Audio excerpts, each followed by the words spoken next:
whatever your questions or comments that you may have, feel free to make sure you put them on the index card, because we want everyone to hear everyone's question. We want everyone to hear the correct answer. Without further ado, I'm going to hand it over to Quinn Evans so they can start the presentation. And if you are unable to write, for whatever reason it might be it a physical disability, sight problem, or whatever the situation may be, please raise your hand and we'll have somebody come over to you and write the question down for you. Okay? Thank y'all very much. So I'm going to be turning it over to John from NHPL. Thank you very much.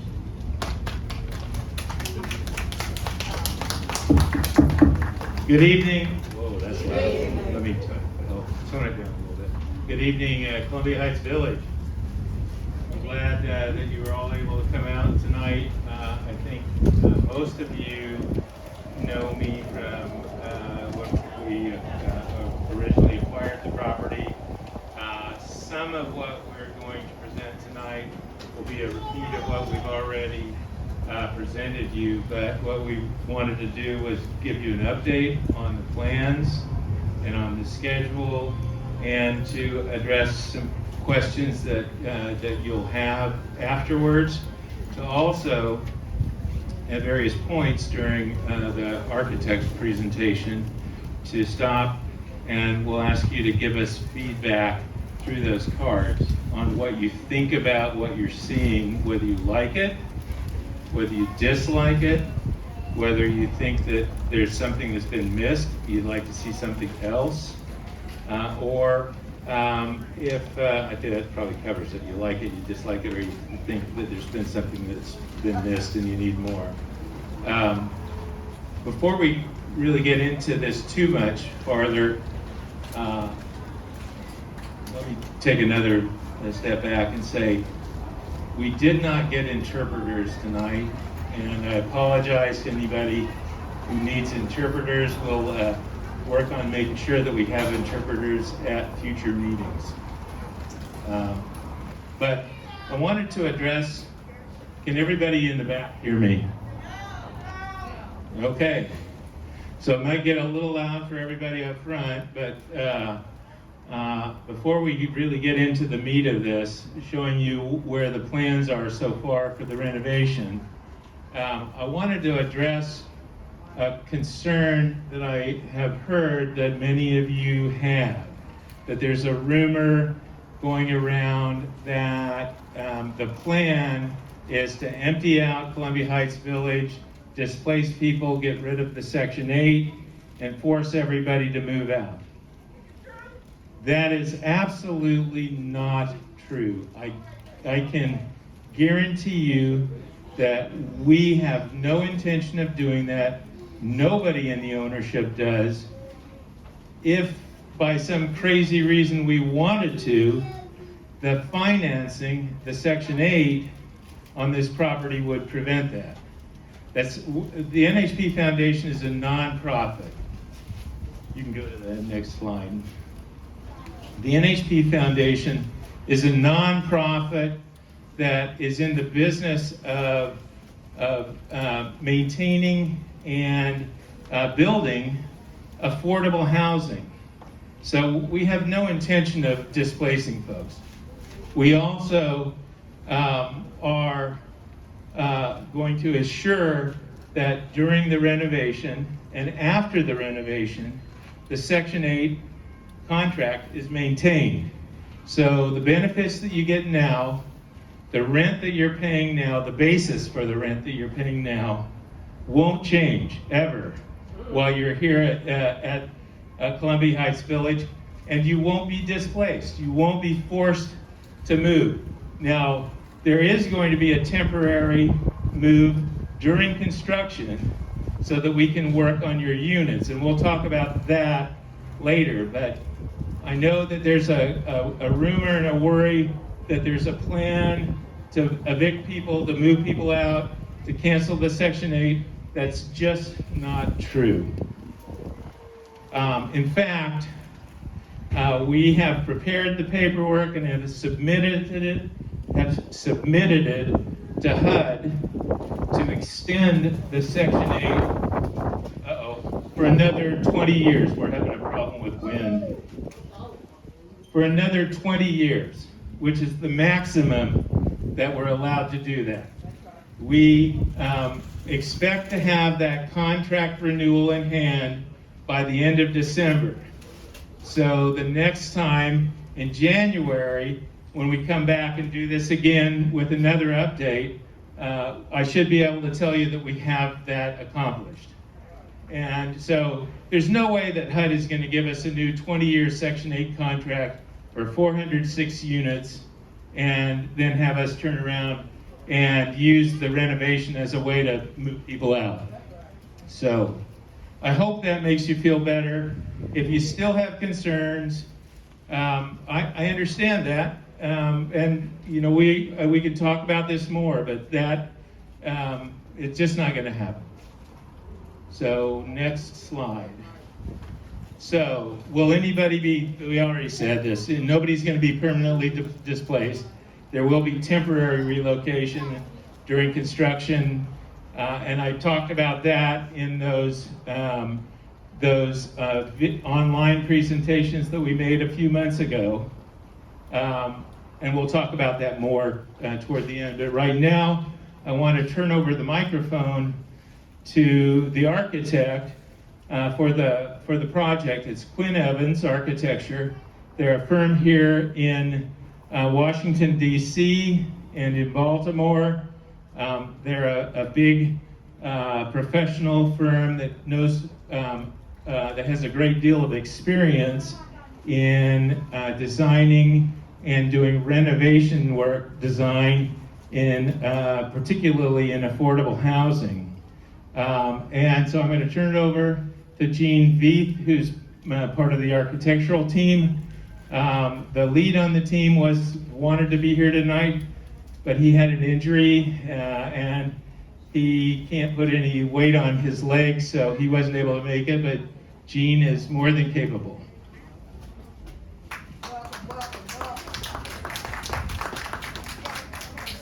Hi there. As John mentioned, I'm the second tier person on this presentation, and I do get a little nervous when I present because I don't normally present, and when I get nervous, I talk super fast. So when I start talking super fast, I need somebody to be like, slow it down, give me a clue, because I'll just be like, ooh. So Super loud. Okay, I gotta keep speaking loudly. All right, so as any new construction or any construction in DC, we have to comply with DC's green code. It's the green construction code.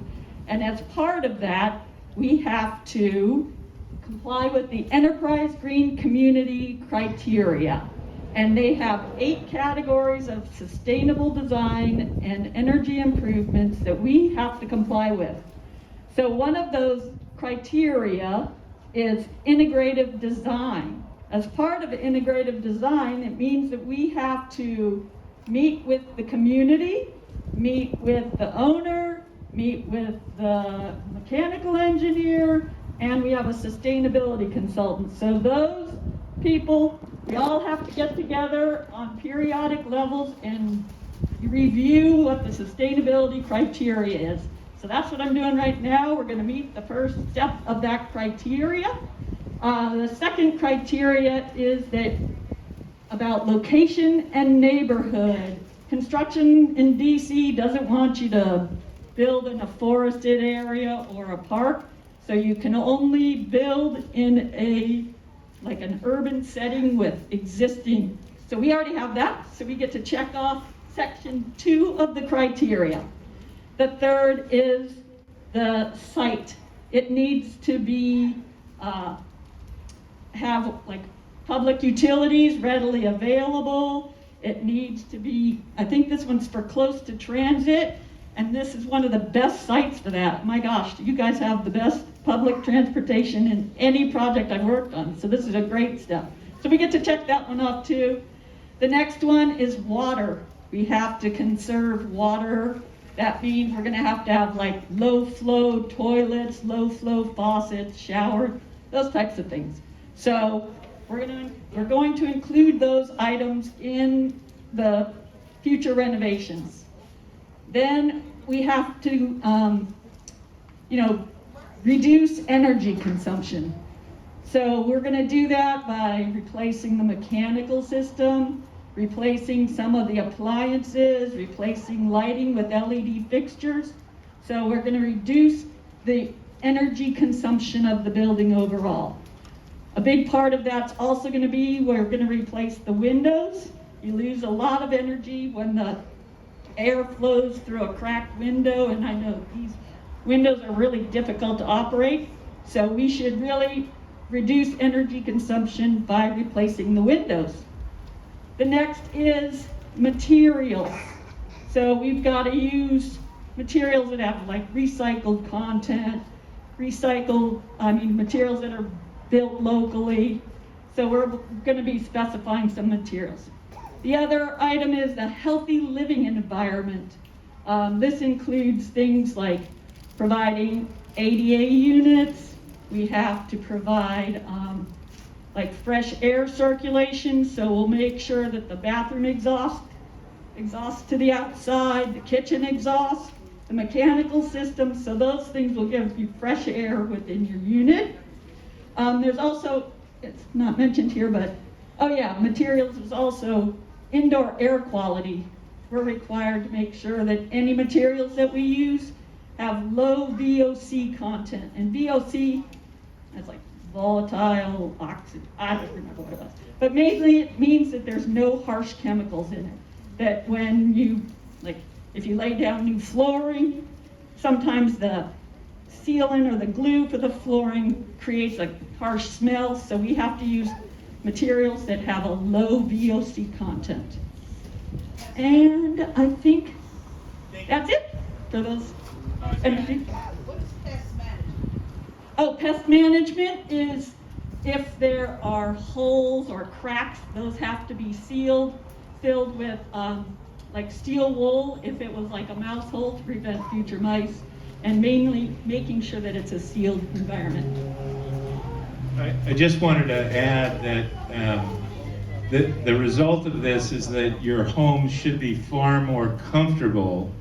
You won't necessarily see an economic advantage from the savings, even though your utility bill will be less.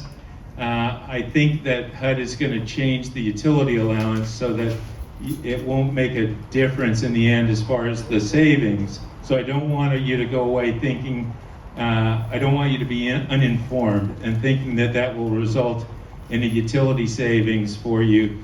It's just it's a better, more economical system. The benefit that you'll receive, that you definitely will receive, is a more comfortable living environment.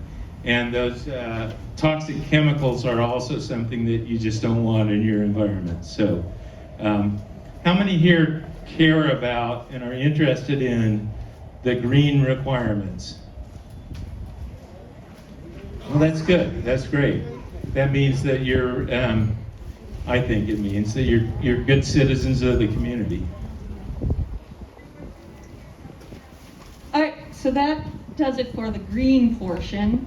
I probably should have moved this slide to later in the presentation, but it's here now, so we're going to talk about the building amenities. Right now, the high-rise has your community room, and previously, it was kind of a long, skinny room. And basically, these are all taken up with other spaces. So we're proposing that we could leave a little area at the entry as like the living room, create a room that could be divided in half with one of those movable panels, and then orient the main community room more in the center, and then create another like shareable room that could be used. We would like to get some input. We know previous surveys have asked what types of spaces do you want to use, but this would be a good time to write down what kind of spaces you're looking for, and if you have any comments that feel about this current layout. Again, this is just kind of the start of where we're beginning to look at how things might lay out. So if this is going to be a time where I'd like your comments and input on the cue card or the little card.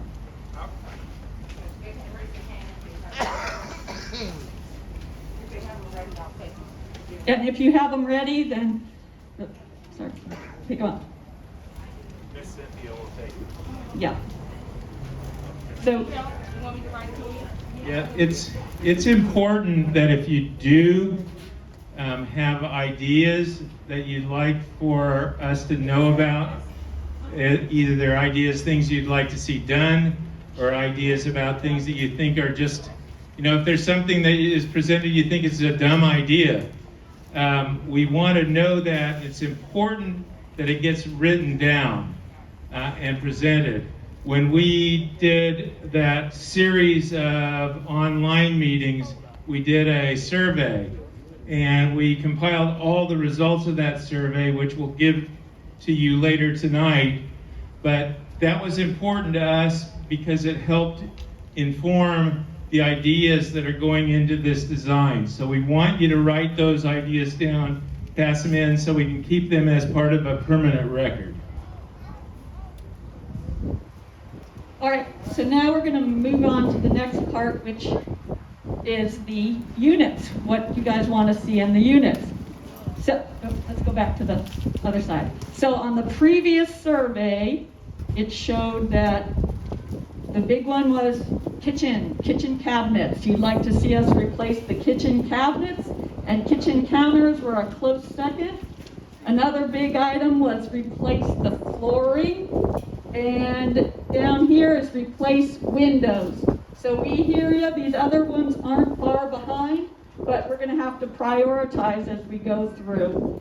I like to watch those, those renovation shows, and in it, they always start out with their wish list of items, and then they're gonna have everything in their budget, and then as the show progresses, something happens and they have to cut something out of the budget.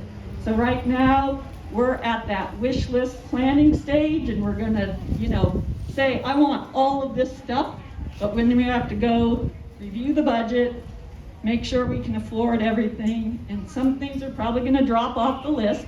But at this phase, we're looking for what's the most important to you, and right now, kitchens and windows. All right, next up. All right, so this is a typical unit in the high-rise. And what we're gonna do is we're showing that we're gonna upgrade the kitchens, we're gonna upgrade the bathrooms, we're going to provide new flooring, and the new flooring is LVT. It's called a luxury vinyl tile, and it looks like a wood floor, but it goes down kind of thin, and it wears really well. I think I've seen it installed in some of the apartments already, but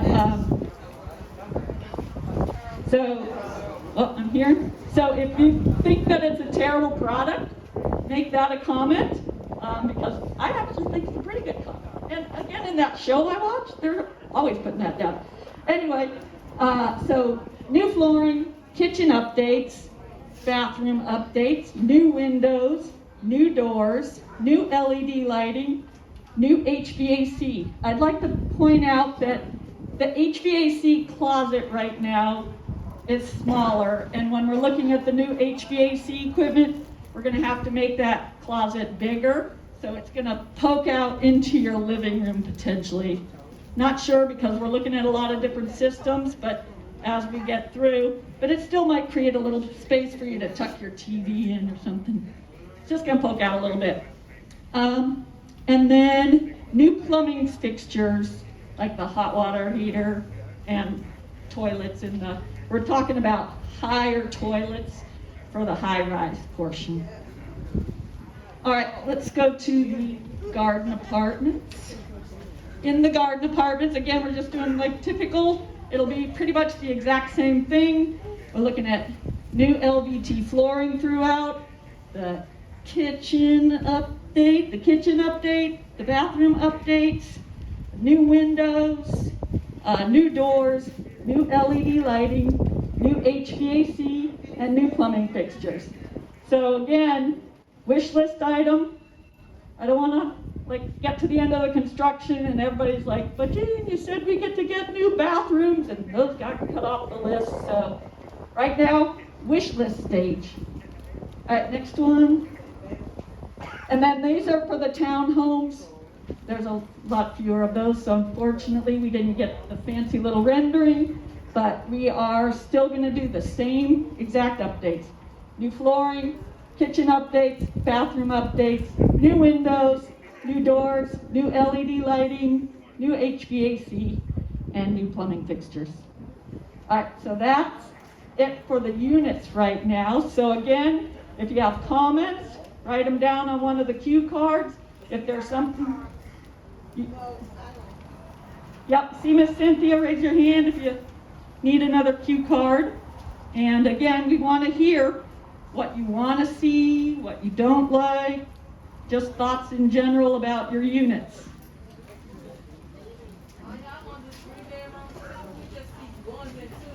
Oh, that's because we took the typical example. We do have all the others drawn up. We just, for reference sake, just kind of show them those typical. Yeah. Right, and they're in the handouts too. I did not. We were just saying that the boards that have been blowing over all day, we're going to leave those here, and they can be set up somewhere. I'll let them figure out where, and you guys can look them over. But they're the same thing that's in the handouts. And that way you can look these over in better detail and give comments. You don't have to give all of your comments right now. If you've got comments after you've looked them over, we want those too. And there was a comment about we only showed a 1-bedroom in the high-rise and a 2-bedroom in the garden. That's just because that's typical. We're not really changing the layout of the units too much. So if you're in a 2-bedroom, 3-bedroom, it'll stay pretty much the same. All right, the final item is the elevations. We are primarily talking and looking at the existing building. Right now, on the basic level, and it doesn't really show up here, this is supposed to be a picture of the existing building. We didn't quite get that far, I guess. So right now we're gonna change the windows out, and we're thinking about, right now sliders are there, and sliders always get jammed up. So we're talking maybe, what if we have a fixed window and then the side window would be like a casement crank type? That's an option. So maybe on your cards, write down whether you like a slider, a crank type, whatever. And then we're looking at putting, for the single windows, those don't actually fit. So if we want the crank type, they'll put a little colorful panel beside it. The other thing we're gonna do, there's these louvers on the outside. They run the whole way up the building. Those we're gonna switch out. There'll be a new clean color. There'll be something nicer to look at. So this is just the bare minimum Scheme 1 design. The second option is to paint it. This, if you paint it, you have to forever paint it all the way forward. So we have to take great care and consideration when we paint it.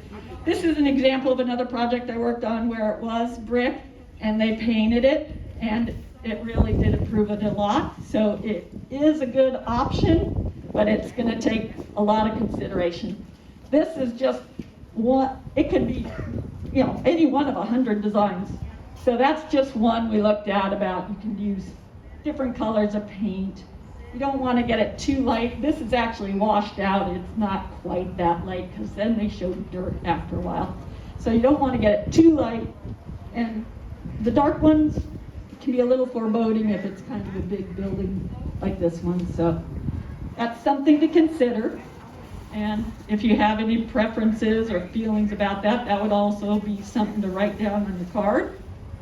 And then the next one, it's hard to tell in this in this image, but the idea is to take the big kind of areas of brick on the corners and put a screen type of thing on it. So maybe it's a screen panel that's lit from behind and it could glow and be a nice attractive piece. And what you can't see, but it's really small, this has a bunch of vertical, they're called terracotta fins. And you can put these terracotta fins on it, and they come in a variety of colors, and you can make some really beautiful patterns with that. So that's another option. Again, these are kind of our wish list items. We'll have to see if the budget can handle the third scheme, which is my favorite, but we'll have to see if the budget goes there. So again, write down on your cards your feelings about the elevations. If you live in the gardens, I wouldn't want to paint them, but we could if you feel that that's a good option. Right now, because the gardens have lots of nice ins and outs, and you're going to get new windows, we're going to clean up the brick and probably replace a lot of the railings because they're not code compliant. So that could be something, but we are in the process of looking at what the garden elevation renovations might be. All right, that's kind of it for me. That's where we're at. John? Go back.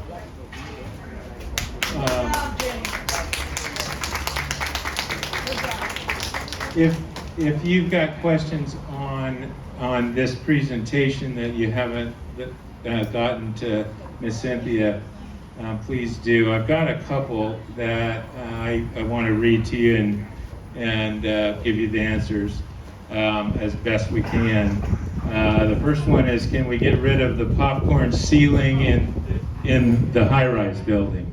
And for those of you who live in this building over here, to my right, your left, the bathrooms have that popcorn ceiling. And and that's an old style that is done basically so you can hide defects. It just makes it a lot easier. We're not planning to go back with popcorn ceiling. Oh yeah.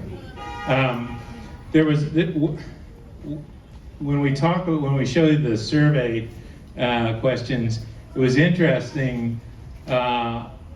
A lot of you asked for ceiling fans in the bedrooms and ceiling lights in the bathrooms. In the high-rise building, ceiling fans and anything on the ceiling in the bedrooms is difficult because the ceiling is concrete. So we're not saying no, we can't do that. We're saying it's a difficult solution, and when we show you what it will look like, you might not like it because it's going to end up with surface mounted, instead of the wiring to the fan being in the wall, it'll be in a piece of conduit that runs along the wall. Some people think that's terribly ugly. Some people don't care, and they think it's not too bad, and they want it because they want the ceiling fan and the lights. We don't have that problem in the bathroom, so we should be able to give you lights in the bathroom, and that's what we're going to try to do. The lights in the bathroom, not ceiling fans in the bathroom. Ceiling fans are easier in the gardens because those ceilings are drywall. So you can run the wiring in the ceilings. You just can't do that here with concrete. You have to run it on the ceiling. And I think a lot of you are going to think that's really ugly.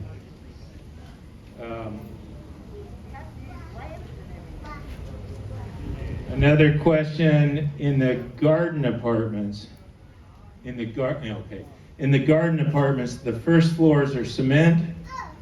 What can you do to make these floors more homey and probably more comfortable? The cement floors now are so cold all year round.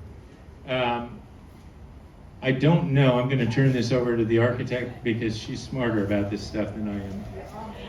Sure. What we plan to do is, with all these energy efficiency upgrades, the whole unit will be warmer and therefore more comfortable, and the floor we end up sealing against the floor, so the floor won't be transferring the cold air that comes through the ground. So you will What do you be. mean by sealing against the floor?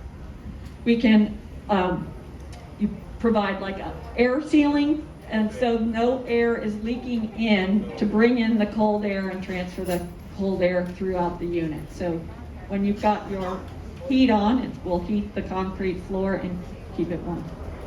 So is our planning on removing the whole floor that's in there and putting it on the floor? Yes, but we're not removing the structure.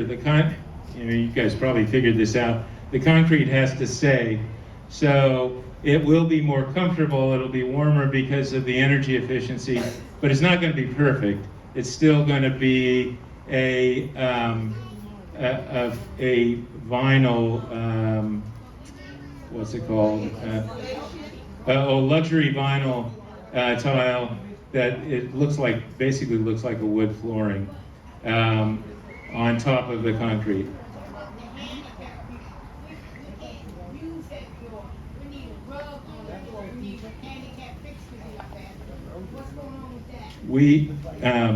Somebody asked about handicap units.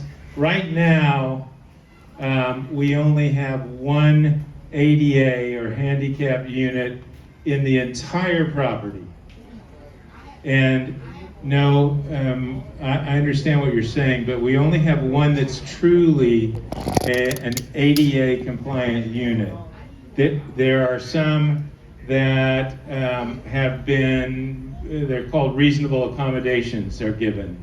At the end of the construction, we are going to end up with 22 truly fully compliant ADA units. So those they'll be true ADA units.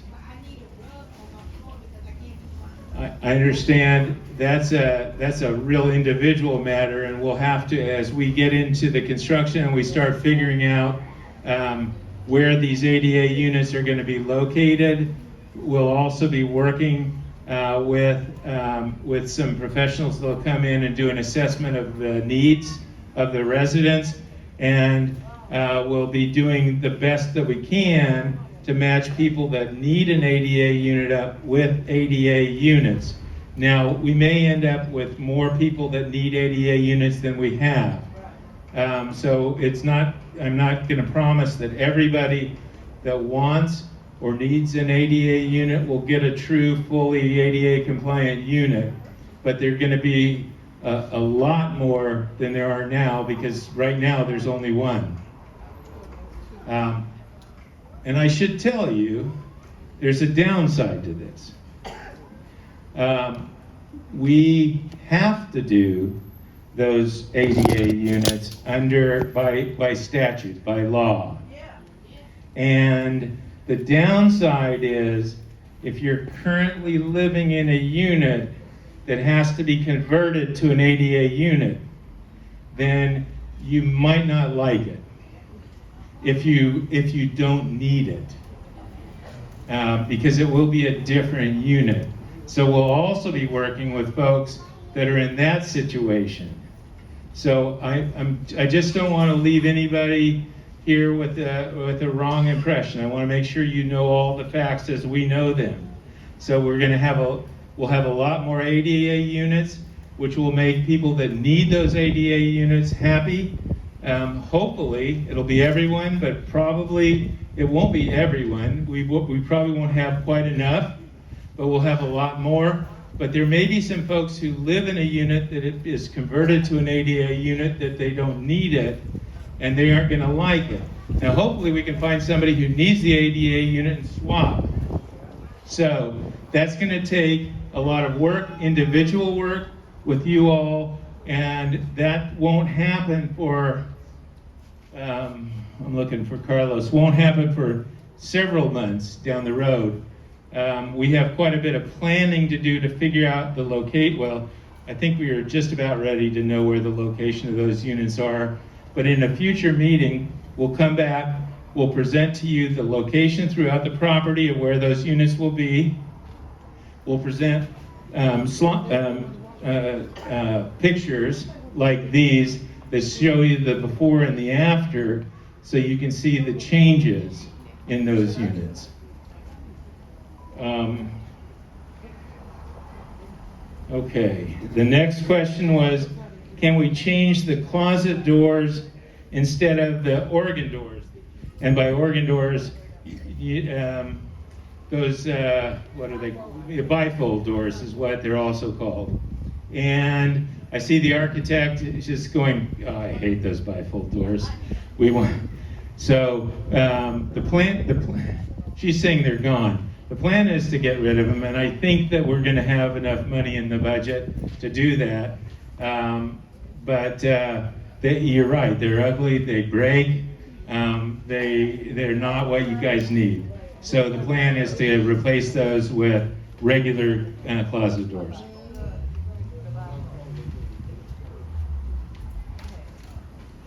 Will there be any changes to the balcony? I don't know. That's a good question. We haven't really looked at balconies yet, or have we?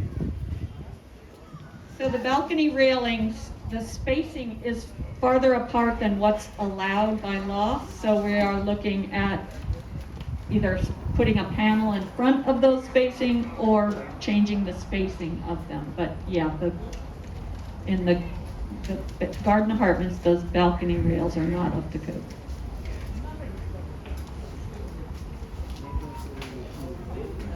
All right, here's another one. Can you knock down the kitchen wall or make it more of an open space?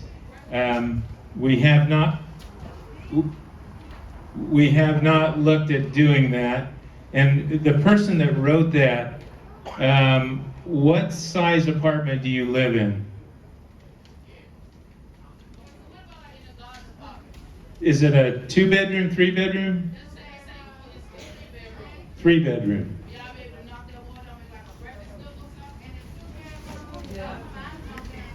I don't know. We haven't looked at that, and we hadn't planned on that. We did look at it for the ADA units because there's some changes that are going to require us to knock down walls and move things around. If we did that in one, we couldn't do it in just one unit. Whatever we did, we'd have to do it through that whole type of unit in the floor plan. So that's something that the architect will take.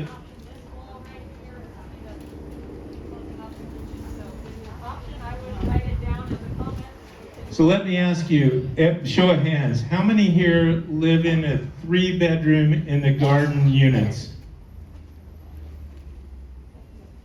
And so how many is that? That's 2, 4, 6, 7, 8.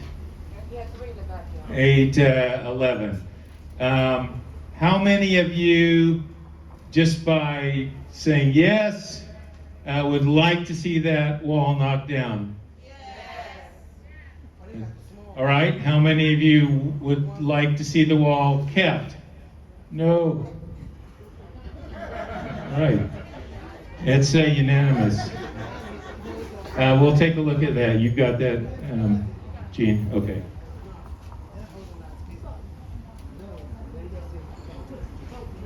All right, we addressed the balconies. Can we get lights in the middle of the ceiling for the living room and bedroom? Where do you live that are saying yes really loud? In the high rise? Oh, the gardens, okay.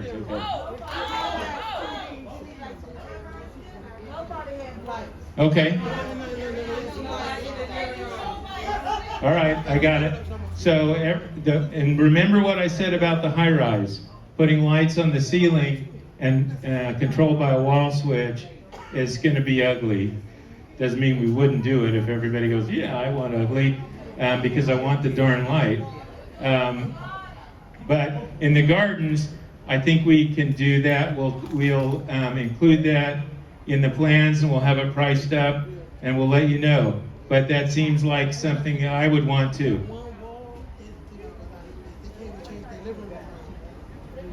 It's the living room. living room and the bedrooms.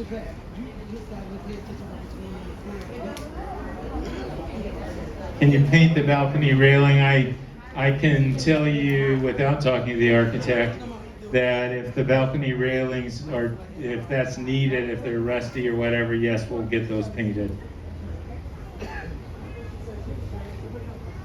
Did she say we're changing the metal? Oh, if we're changing the balcony railing, then they'll be painted, or they'll come finished. But I think they come unfinished and then they get field painted. Garden apartments, first floor. Oh.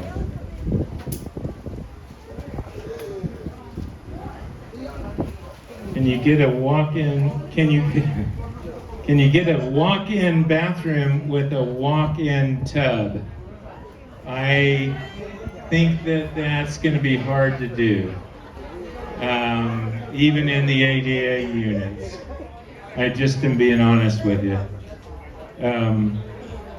I can see why people might want that, some folks. I can see why a lot of folks wouldn't want that too. So we're not looking at that, and I don't want to just dismiss it out of hand, that that is not in the plans, because it would be such a small group of people that wanted that. And unfortunately, we're kind of trying to do things by majority rule. How many people, just out of curiosity, how many people want that? Okay, so that's something we could look at in the handicap, in the ADA units. There were a handful, a small handful of people. Well, one thing that we would do is tubs that have seats. So, and I know you still have to get over the, yeah.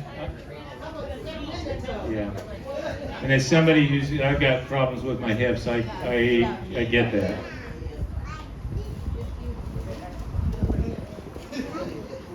Can we get marble kitchen counters? Well, you know what? There's some people laughing about that, and the answer is almost.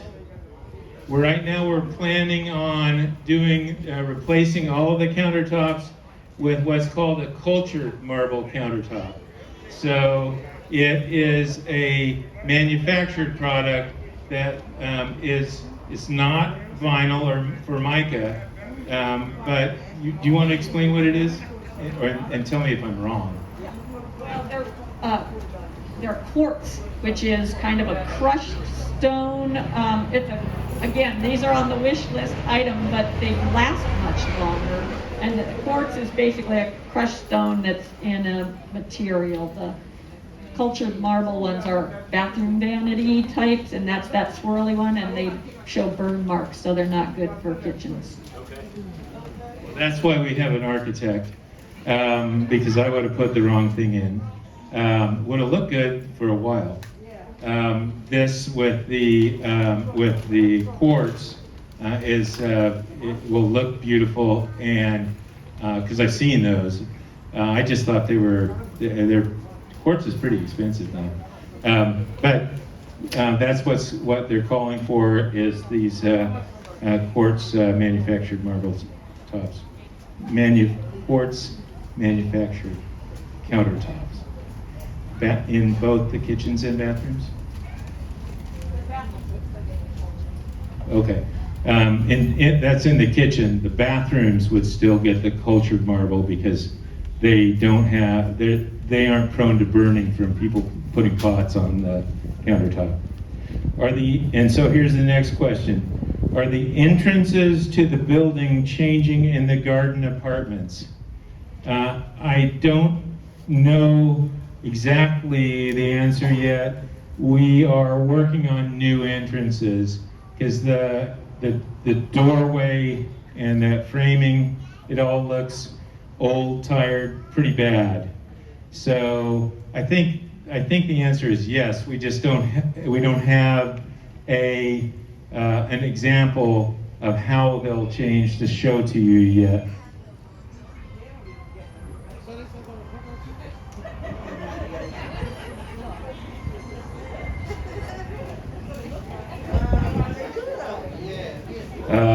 can we get more? That question I've already been asked. Can we have well, this is different. I'll talk about this later. The question is, can we have documents that state we will not be displaced? And I think I'm looking at Carlos. I'll answer it right now because I'm here instead of waiting till later. The question is, can we have documents that state we will not be displaced? Yes. Yes, they will get a notice. They will get the notice. Hello, everyone. Nice to see you. My name is Carlos. I think I have met most of you, and I'm very pleased to be back here. To answer you this question, yes, absolutely. As we get closer to the closing to get us to the refinance and rehabilitation, we are going to need to comply with a lot of regulations. And some of them are related to the URA as it pertains to a tenant replacement, which basically we will be issuing notices at some point that will clearly state that you will not be displaced at all. And in addition to that, we will add audit notices on behalf of the partnership, reassuring that you will have the right to come back to the original unit. And just to add, we have done this in the past many times, especially here in the district, just in the last couple of years probably. We have gone through this process, relocation up to probably about 1,000 units. And just to add reassurance to our residents, to the tenant association, and our partners, we also include something that we call a relocation agreement, which is drafted by an attorney that specializes in this matter, and basically that will that's an agreement between the resident, the specific family, and the property that clearly outlines what is it that we are responsible for, what is it that you're responsible while you're out of your unit, and giving you also a specific time frame as to when you are scheduled to return to your unit. So I hope this answered your question. Thank you, Carlos. Can the community room be moved closer to the patio? No. We can't move the community room just because we can't move it because it's built into a concrete building. However, and I hesitate to say this because we just talked about it tonight, but and we have no idea yet how expensive it might be, but we are going to look at the possibility of building on some enclosed conditioned space onto this side of the building. And I want to emphasize, I don't know if we can do that. It's just because we're here in this tent and there are a lot of people here. We thought, geez, this could be a good space to enclose and condition and try to put some big windows that could be open so it's kind of an indoor-outdoor. I have to tell you that's an expensive facility. I don't know how it works into the zoning code, etc., but we're looking at that. But no, we can't actually physically move the community room. Will there be changes to the bars and the first floor windows? They are currently an eyesore. I don't think we've gotten into that level of detail yet. And I know that I think we have to leave the bars because of security reasons. So we can look at making them more attractive, make sure that they're cleaned up, and that they function. So if you've got to get out of the unit in an emergency, things like that. But I think they have to stay on for security reasons. And yes, they don't look great, but I think most people would want those there for their comfort in the fact that their window that's right there on the street is secured.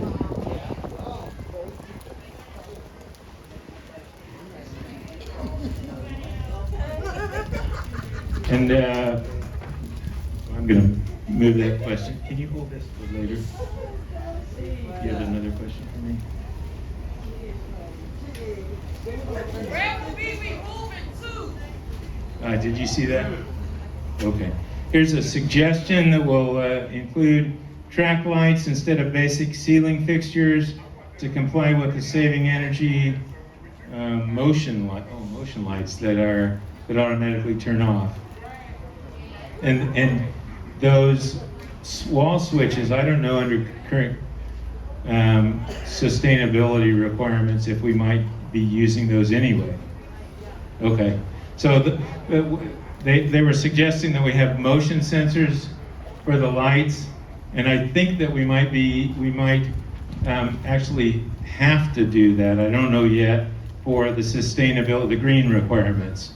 So you'd have a light switch, but there'd be a motion sensor in that switch, and if you left the room and left the light on, after a period of time, it would automatically turn off.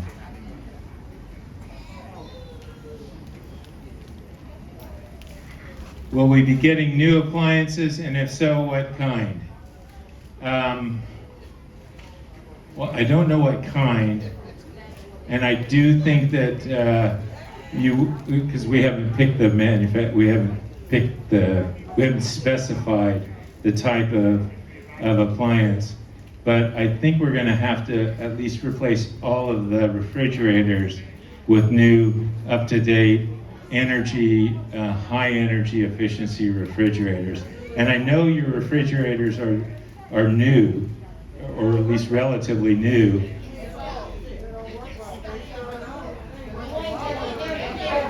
But it sounds like some of you don't like them. Okay, well, this is a chance to get new refrigerators. I thought I was going to hear more that you didn't want them replaced. Well, the refrigerators are going to be replaced. The stoves, I don't know about the stoves. We haven't looked at the stoves. Carlos, Evan, are the stoves new? Did we replace those? They are new. Was replaced in 2019. Okay. Stoves we replaced in 2019. Okay. The stoves were replaced in 2019. So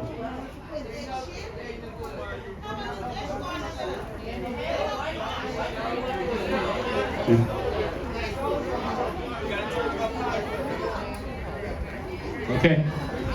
It's show of hands. How many here dislike your current stove? Well, just stoves right now. How many here like your stoves? All right. All right. Well, when we do more of the full unit assessment, we'll take a look at the stoves more closely. Excuse me, I got a problem with the warranties. The warranty may not take into the All right. Unfortunately, I'm going to go through these cards because if everybody starts asking questions all at once, it'll just be kind of chaos. So I hope you understand. It's not that your questions aren't important. It's just this is the only orderly way to do it. Dishwashers, are new dishwashers included?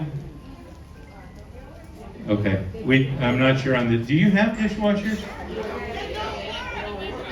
You do, but they don't work. Okay. Well, if they don't work, they'll definitely be replaced. If what you're saying is they run, but they don't clean your dishes. Well, some of them may be broken, but that will be part of the. We're doing a full unit assessment of all the property, and we'll take a close look at the dishwashers too, because if they don't work, they need to be replaced.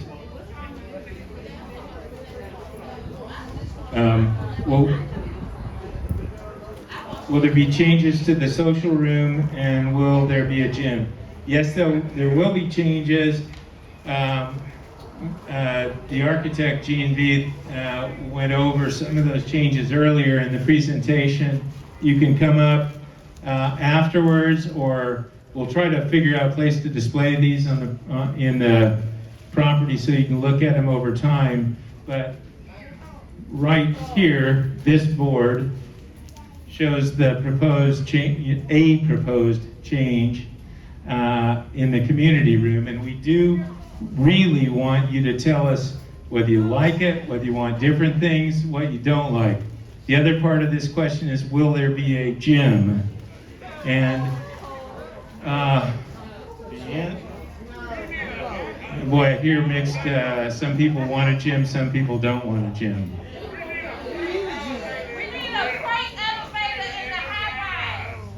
Well, that's a tough one, a freight elevator in the high rise. We'll let me stop for a second, go back to the community room, the social room. There will be changes. We are trying to figure out an area for people who want to do exercises to do exercises. However, that's going to be dependent on the amount of space and what everybody wants. Where's the free gym? Oh, at the community center. I don't want paint on the building. Is that happening? No, it's not been decided. That's an option to paint the buildings. Now, this is one person who doesn't like paint. Some of you may want paint. You know, the buildings, we're trying to figure out a way to make the building more attractive. And we'll show you some more samples of how to make changes in the building with materials and with paint.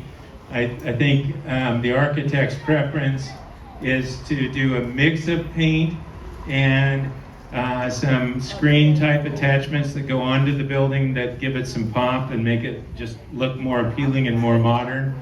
Another idea that will help with at least this building is potentially to do signage in this big kind of empty space on the corner that gives the name of the building in big vertical signage that's backlit and would look real attractive, especially at night.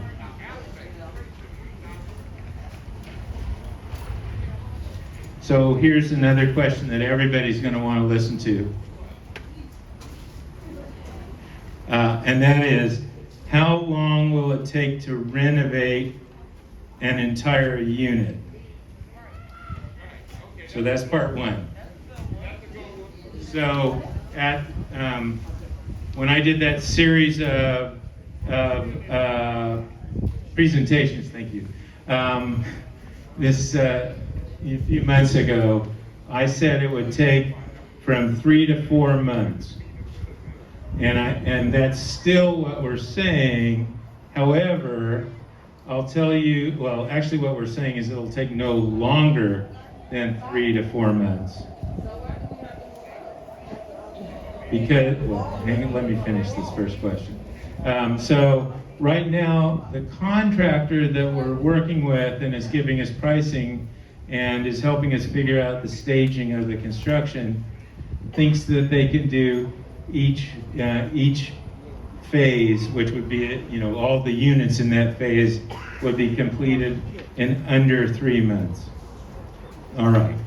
So, but I can't stand here today and promise you that it'll be in under 3 months. But that's what we're shooting for. But for now, you should expect that it will be about 3 months, maybe 4 at the longest, and hopefully less. The other question that came out was, then why do we have to move if it's such a short time? And the reason is, during the construction, your apartment, it will not be, it's just not going to be habitable. You won't have running water, you won't have a toilet, you won't have kitchen cabinets, you won't have, sink, but of course you don't have running water. So it's not a habitable apartment. Also, there's going to be major construction going on in that unit and others. So it would be dangerous to live in the apartment. So has it ever been done? Yes, it has been done, but it's been done, typically it's not done when you have to pull all of the plumbing out. And the contractor that we've been talking to is a specialist in what's called in-place rehabilitation, where the residents get to stay and they work around them. And they've looked at this very carefully, and they don't see a way that they can do it safely and in a way that you could actually live, cook dinners, use the bathroom, the things that you have to do. And for 3 months, that's a long time. They're gonna do the plumbing. What about the installation of the walls? So do you have I don't know about the insulation. I'm gonna real quickly, and you can't just shout out questions because we gotta stick to the folks who've gone through the process, but the building is undergoing a green rehab, so it will be insulated if necessary to ensure that it's, efficiently heated.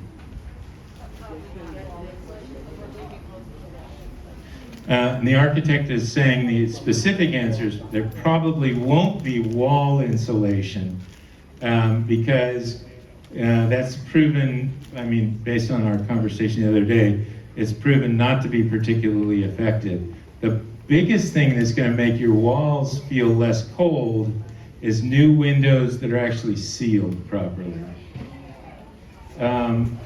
So do you have adequate timetable to address to us? I'm not sure what that means.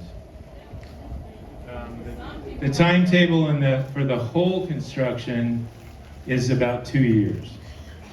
But that doesn't mean you're going to be out of your unit for 2 years, because we're going to be doing it in groups of about 50 units at a time.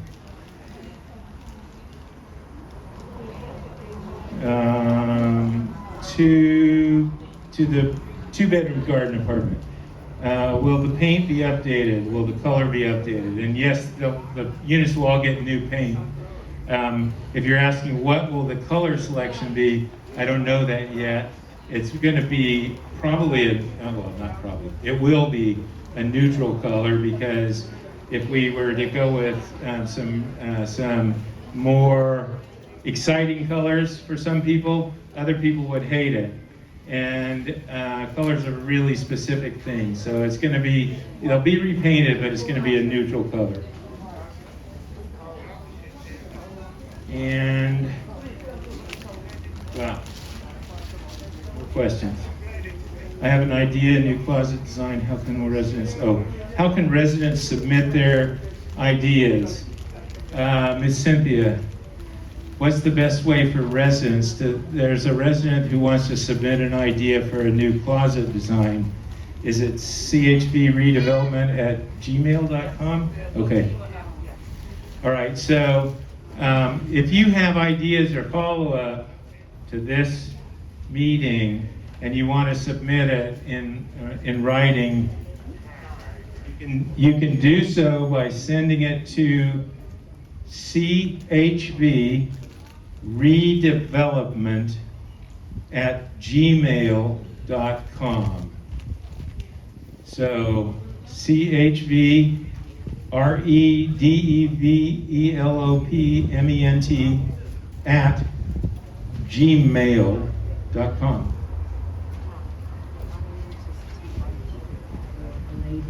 If you're unable to write an email when you don't have internet access or computer, you can see me in the TA's office, or Terry West, your resident service coordinator, and she'll send the email for you. Let's see. How are we doing on time?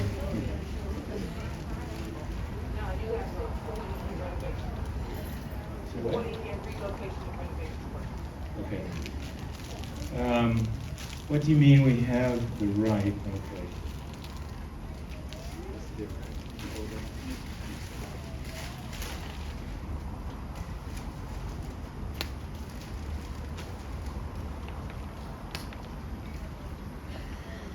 will the materials being used to renovate the property be durable and not the type of materials that can be easily broken? Yes, there is full requirements on the durability of certain materials, like the kitchen cabinets have to be they're called HUD severe use cabinets, and so they'll be solid plywood box type of material. Same with the flooring, that has to have a certain wear layer on it, etc. So the answer to the question is yes, they will be extra durable. That doesn't mean they can withstand superhuman wear and tear. So, but we are aware of the fact that they need to be durable.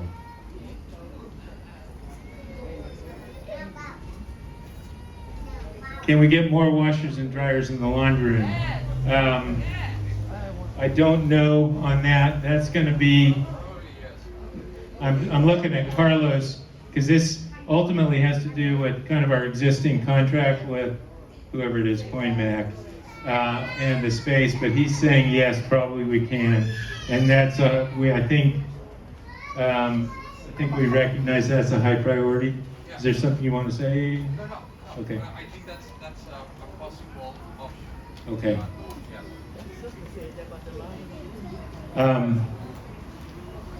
I think the best thing to do on that question, that sounds like it's a pretty big issue. We need to make sure we're looking at that and the plans. And management, who couldn't join us tonight, we couldn't move this meeting to a different night because we just thought it was important to get in front of you. We need you to take a look at the contract obligations and what we can do and when we can do it.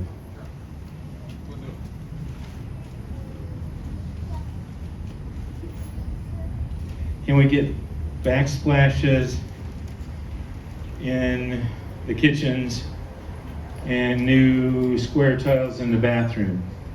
And by square tiles, are you talking? It must be the tiles around the tub. And the answer on the backsplashes is yes. No is no. Okay. The architect is saying at the back of the counter, up against the wall, there's a 4-inch backsplash, but it's not a full wall backsplash in the kitchen. What about the stove? And the stove will get a splatter guard. Tiles in the bathroom, I'm not sure on that. I think the answer is going to be we probably have tiles in the bathroom and the tubs around that are in various states of repair. Some are in excellent condition, and if they're in excellent condition, we don't want to tear that out. If they're in lousy condition, then we do want to replace it.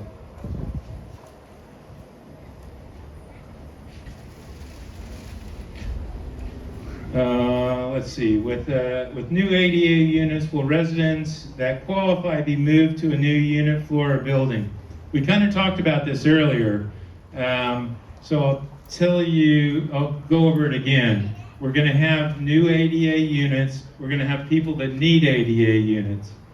We're going to do the best we can to match up the people that need those ADA units with the new ADA units.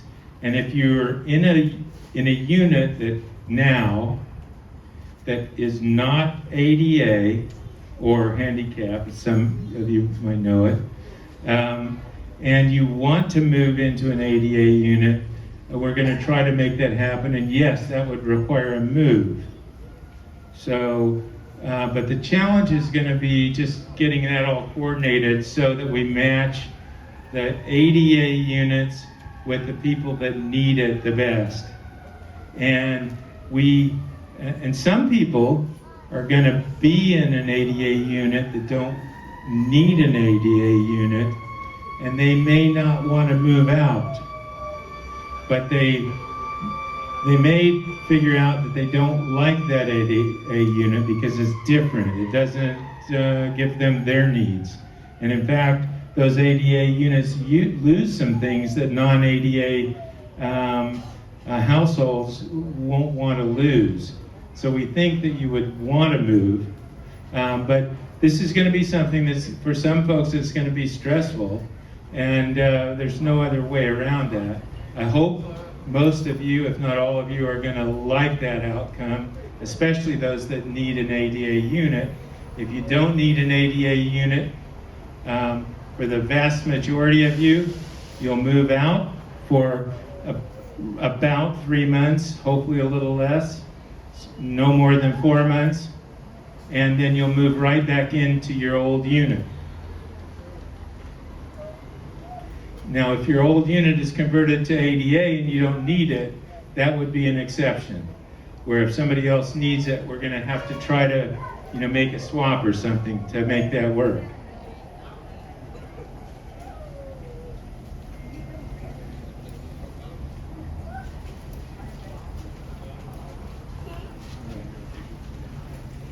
All right.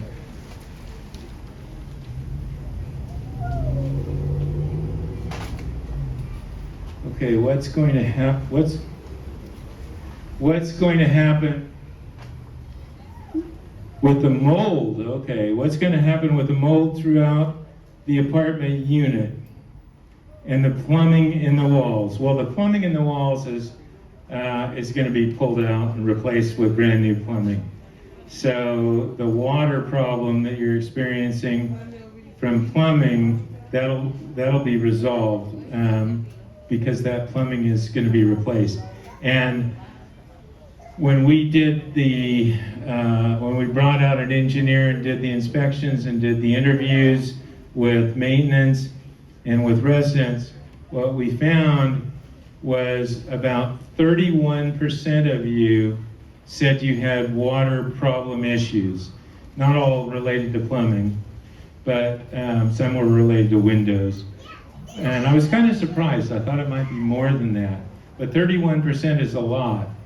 About 70% that didn't say that you had water problems probably do, or you could in the future, and you just don't know it yet because it hasn't been obvious. So that's going to be taken care of by replacing all of this plumbing, which is what makes the construction so disruptive and makes it so that people, unfortunately, do have to move out during the construction period and then back into a newly renovated apartment.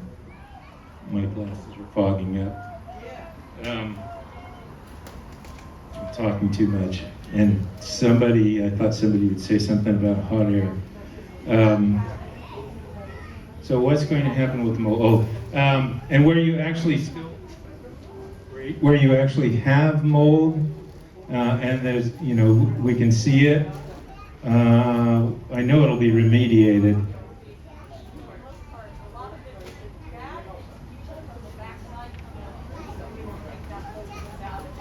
Okay.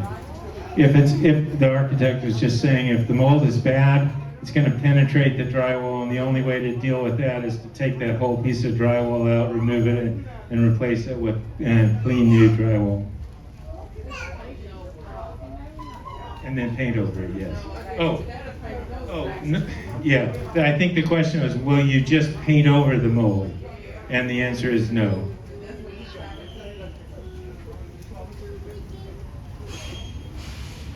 I'm going to tell you from experience on a number of these types of transactions and renovations.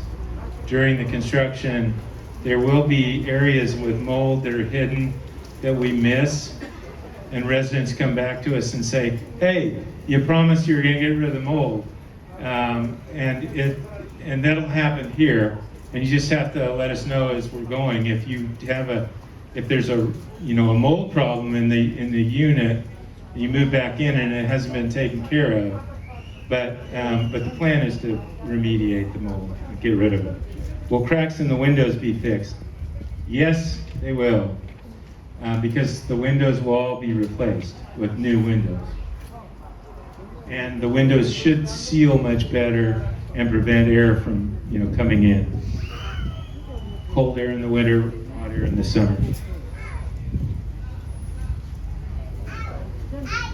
And this is a question that's really going to ultimately be a management question, I think. So I'll read it, but I don't have an answer for you. Can residents get keys to the laundromat? We don't have a lot of okay, and that's just a comment. We don't have basically enough washers and dryers. So I'm not sure what the key situation is with the laundromat. That's me.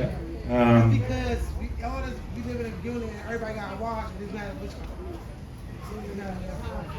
like, there's a lot of people living there. It's only 2 washers. You have a time frame on the washers. When you go to wash, you go from 7:30, or it's over here from 8:30. But my thing is, it got a lot of people that wash. They got kids, and well, it's not enough. I think the issue is that the washers, the laundry rooms aren't open 24 hours a day. And so the question is, can residents get access, anytime they want with a key? And again, that's a management question. And I probably shouldn't answer it because I don't know all the facts, but in my experience, it's hard to have 24-hour access to a laundromat because unfortunately there are going to be some people, and it wouldn't be you, it'd be somebody else that'll come in there in the middle of the night and tear things up and ruin it for the rest of you guys.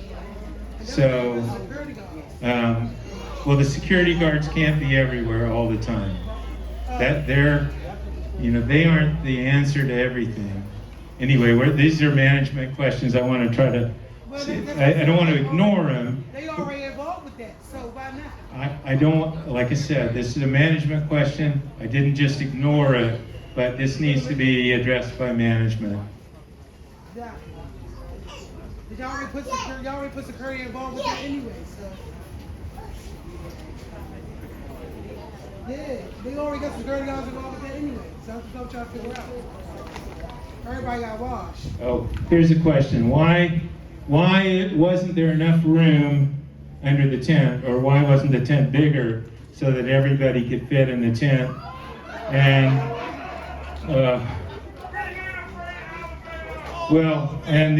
the answer is that before the meeting we sent out a request for people to register for the meeting, and based on the amount of responses from people who wanted to come to the meeting, this tent would have been big enough. So next meeting, if you want to come to the meeting, please register in advance so we know how big the facility needs to be. Because the last thing that we wanted to do was close the door and not let people in. Because can you imagine that?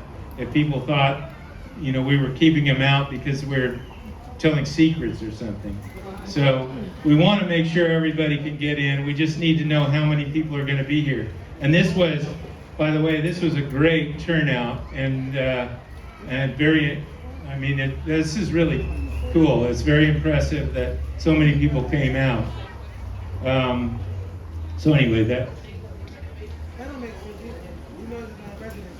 and by the way, we're going to, and I'll show you the schedule in a little bit here.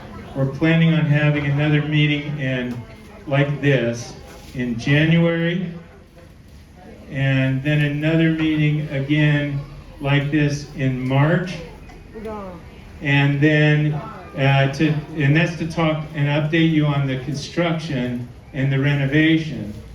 Then the tenant association has meetings that are sort of open to and where all the residents come. And I don't know if they're monthly. They're monthly meetings. We'll be coming to those, and by we, it'll be me and asset management. We'll be coming to those meetings to give you an update on the plans for relocation. And I'll talk about that a little later, but we don't have all the answers right now on relocation.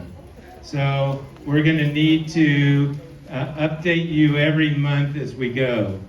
And because I know the relocation is a big issue, it's a big deal.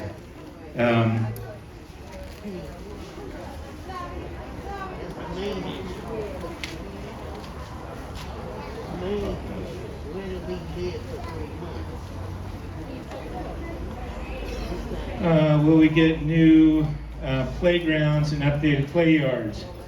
If there are no play yards in our area, can you install a new play yard at the 2800 site?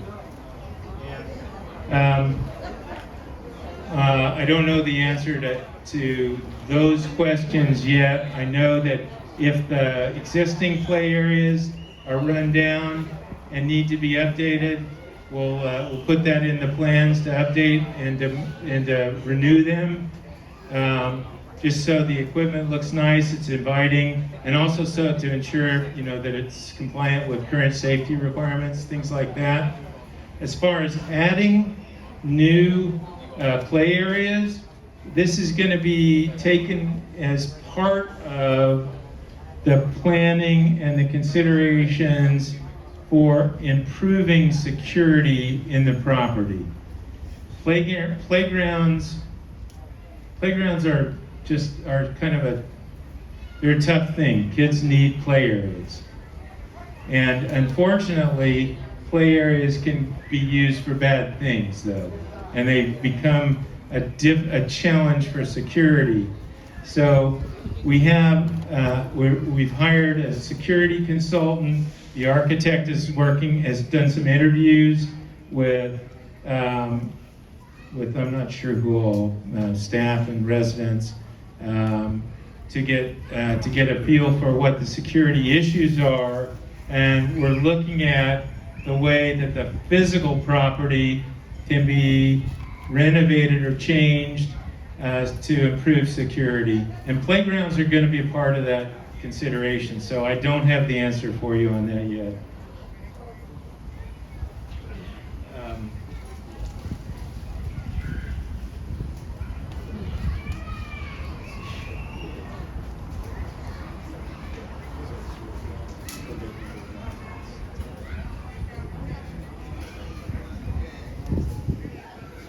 And we get different window blinds in window blinds. The long blinds keep popping off.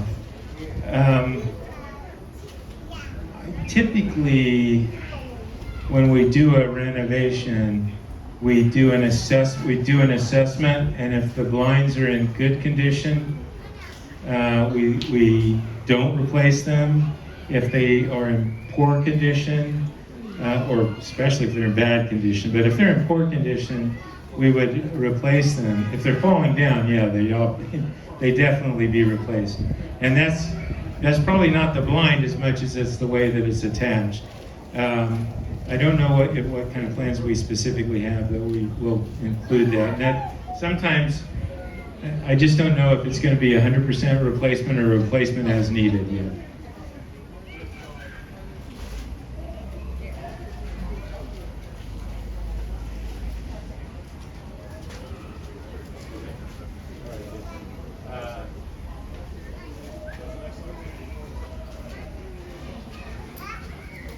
Okay, so these are some old slides, and we've gone over a lot of this, so I'm going to go through some of it fast, and then we'll answer questions. Will you have to relocate during the construction? And the answer is for safety and because of the nature of the renovation and how much is really needed. This is an old building. These are all old buildings. And we were kind of shocked at how leaky the water system, the plumbing was in the building. The electrical's in pretty good shape, but the plumbing is bad. I was looking for a different word that I decided not to use. The plumbing needs to be flushed. There, that. So what does temporary mean? I answered that earlier. That means not more than 3 to 4 months. We're hoping it could be less than 3, but I don't know that today, so I can't I can't in good conscience tell you that it'll be less than 3, but it won't, it'll be, think it's gonna be roughly about 3 months. That's what you should expect. And as we have better information, as the plans get more fully completed, and the contractor knows how long, based on the as we get closer to final plans, which they ought to have enough to make those, to help us with that in a couple of months at the most. Yeah, we'll be updating you in those monthly meetings. So I'm going to forget the slides and just kind of talk to you here. As far as relocation, if I was living here, I'd want to know a number of different things. I'd want to know how long, when, and where. I'd also want to know, am I going to get to come back? Is my rent going to have to change? And who's going to pay for the move? So I can answer a bunch of those questions today. Your rent, and some of it is a repeat, I've already answered it. Your rent will not change as a result of any of this. The only way your rent will change is if it would otherwise change. In other words, if your income changes, your rent changes. The rent you pay changes. But your rent isn't going to change because you've moved. Your rent isn't going to change because, oh, we made the property nicer, now we can charge you more. That's not going to happen. Your rent will be the same. You're going to be out for about 3 months. This will start in approximately October, maybe September of 2022 for the first approximately 50 units. I don't know when, for example, you, who I can see is going, oh my God, this is scaring me to death. And I don't know when, for example, you will move, because I don't know what our staging schedule is for which buildings will be started first, next, etc. We'll figure that out in, let's see, this is kind of early, the first third of November. We should have that figured out. Hopefully we'll have that figured out and we can tell you guys the staging in January, if not January, then by March. You don't have to start worrying about making plans for a move right now, because nobody's going to have to move until September at the earliest, probably October of 2022. And it will only be that first 50. And I know until you know where you fit in the schedule, everybody's going to be nervous. But we don't want to give you half-baked information and then come back and say, whoops, we're going to have to change the schedule. Okay, and I got it. And so that's kind of like the other question, which is, who's going to pay for this? And the owner pays for the move. The owner will pay, and stop me if this is anything different than you understand, but the owner will hire a professional moving company that will, first of all, we'll hire a professional relocation company that will sit down and do interviews with I think all of the residents. And the bigger problem is some residents just aren't going to want to participate in those interviews, but they'll interview all the residents, figure out what your needs are, and if you need special assistance with the move, that will be provided. But the move itself, including the moving, if you can't box stuff yourself, well, boxes will be provided. If you can't box things yourself because you have a real disability, then that'll come out in those interviews. people will be helped with that, but I can't promise we're gonna box everybody's stuff up, and I think a lot of you wouldn't want that, because it's your personal stuff. So the cost of the move will be paid. Any utility connections, that kind of thing, that'll be paid.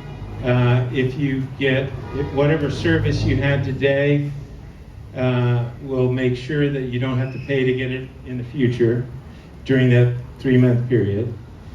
So that's what I mean by the owner's responsible for that and for paying it. So the owner's gonna call the cable company, the telephone company, Well, the electric company, and let them know that all of these are being paid, that all of these are going to go into the rental. Yeah, that yes, we have to pay. yes, and yes, and yes. And she's asking about, okay, what if I have a cable service in my unit, and now I'm going to another unit, let's say for 3 months.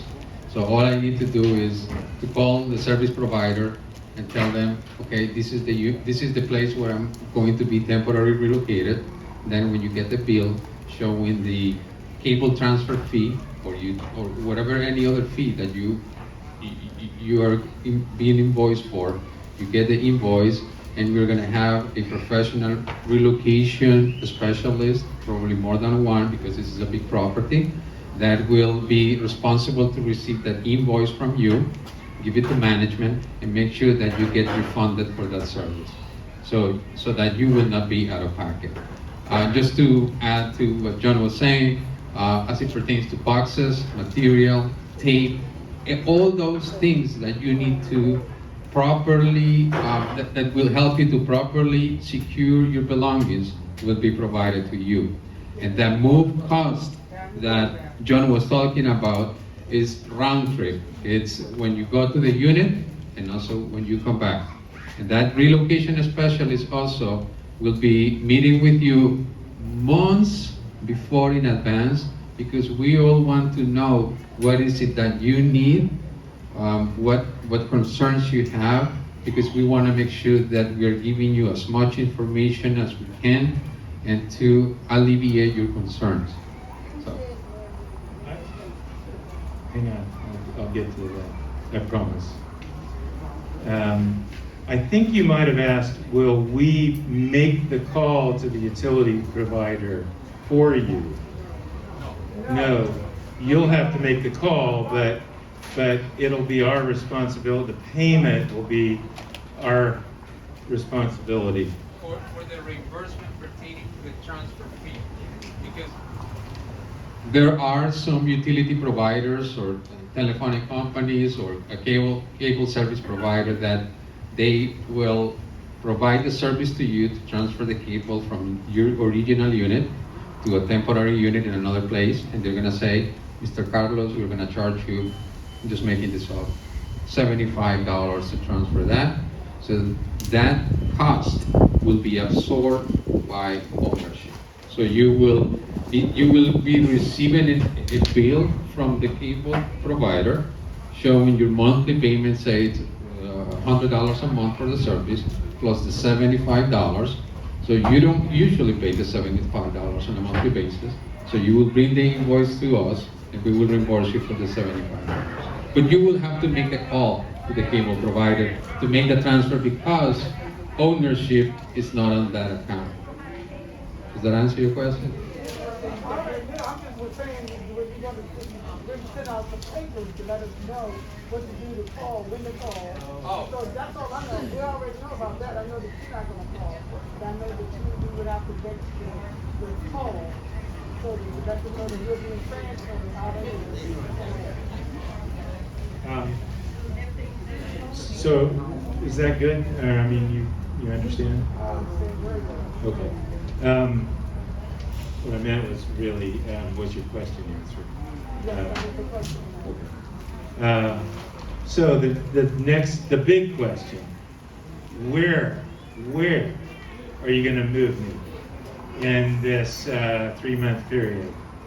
And I've been saving it for the last, because I don't know the answer to that. Now wait just a second. I don't expect you to approve this now, because there's nothing to approve. What I'm telling you is Carlos and, I'm not asking you for comment. Carlos and asset management and the senior level at property management are looking for sites that fit certain criteria. And we can't find anybody right now that is willing to make a commitment to lease a block of 50 units or 20 units or whatever a year from now. So we don't have the specific places for you tonight.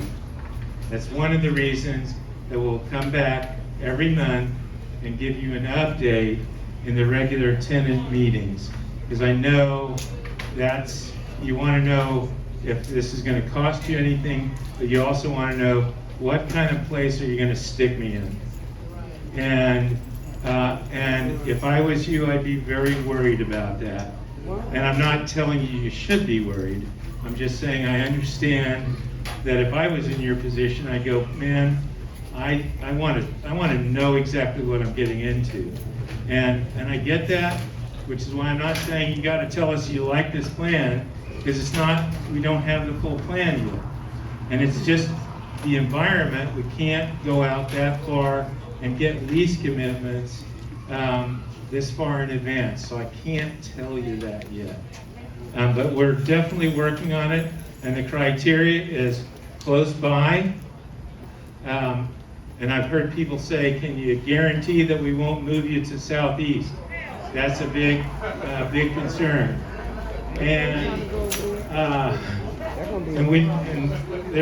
there is absolutely no plan to do that.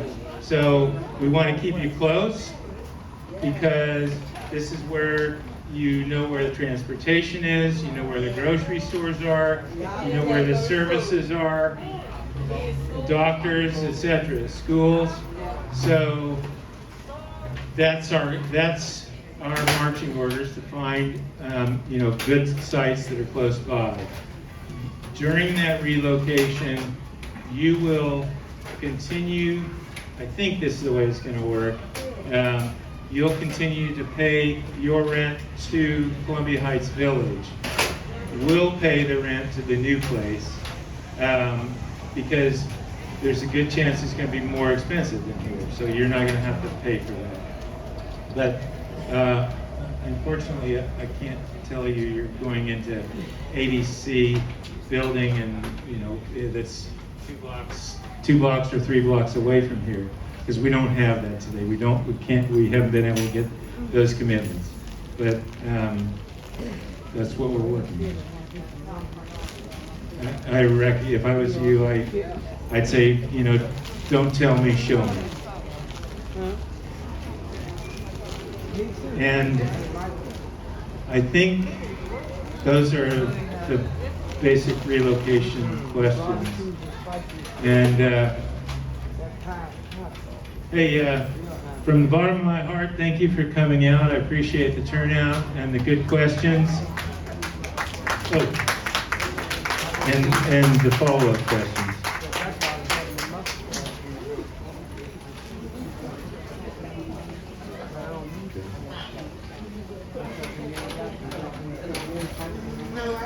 Will you choose a property that's metro accessible was one of the questions, and I think I just told you the goal is to find something that's close to here because of the metro and services and groceries and doctors and everything.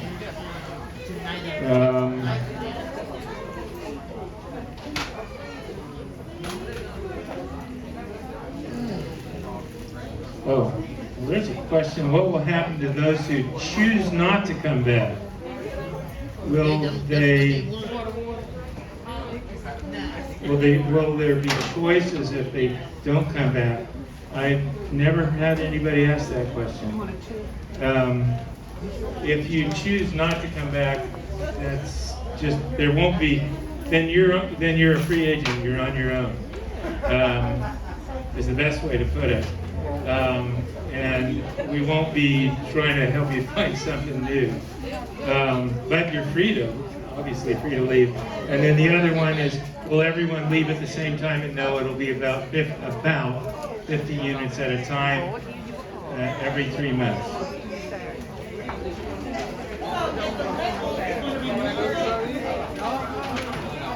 Thank you, everyone. I'll come to you.